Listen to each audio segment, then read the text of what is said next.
football now, seeking to align itself closer to the North American calendar for the 2017 season. The TT Pro League for this year will comprise of just 2 rounds. This year's edition, which begins on Friday, will run for roughly around a month and a half from the end of September to mid-November, with knockout competitions making up the time until a January season's end.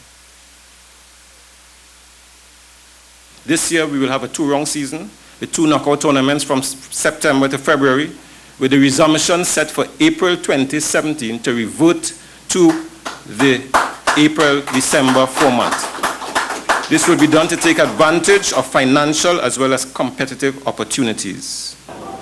Of these opportunities alluded to by the CEO Dexter Skeen is that changing reality that exporting players to North America and Central America has now superseded players being shipped out to Europe.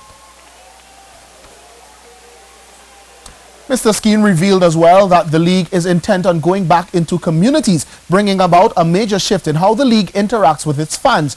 The 18th year of professional football in Trinidad and Tobago and the 15th year in the incarnation as the TT Pro League will see a fair share of the competition played in at least 7 community venues.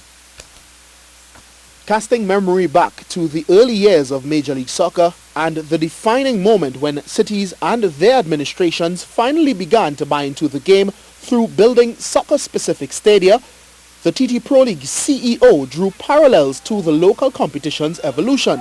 I am pleased this morning to state that we have reached this juncture in our history.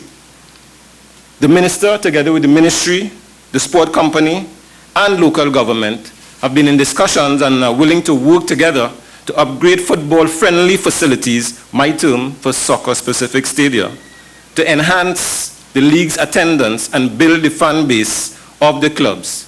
Minister of Sport Daryl Smith confirmed and endorsed the plan.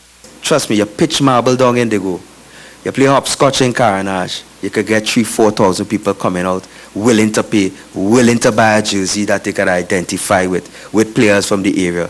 So you have the commitment from me, you have the commitment from the government to work with you with regards to the grassroots level and that aspect of it. By next year after, I'm hoping that all the games could be played at the community level and don't have to go in the stadium. As a guest on C Sports' Monday night sports show the night before, Skeen had shared that the buy-in to the idea by clubs made the process easier. I think everybody's on the same page, everybody's come together now and you're seeing the push. Now, so that for me is the biggest part, because once you have transformed someone's minds and everybody understands what we're trying to do and everyone has the same philosophy, then it's that much easier. The move, he hopes, allows for greater empowerment of clubs through greater community involvement and a sense of belonging and ownership in club and community, which in turn fosters mutual accountability between the two entities. For 2016, matches will be played at venues such as Irwin Park, Siparia, Park Street, Morva, and Woodford Lodge, Shogunas, among others, beginning with a double-header at the Mahaika Oval in Point Fortin on Friday.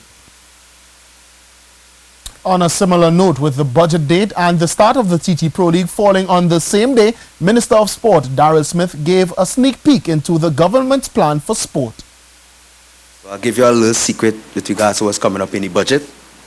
I was able to beg, and the Prime Minister and Mr. Imbert, all, and the whole cabinet was very understanding and knowing that this is part of our manifesto, and the policy of the country right now is to pump sports back in the grassroots areas. And we've already started doing that in the Mova, Calalodia. We already started work there at the ground there. We're going to actually have Mr. Leons, who's the MP there. We're going to have the media there this week or next week.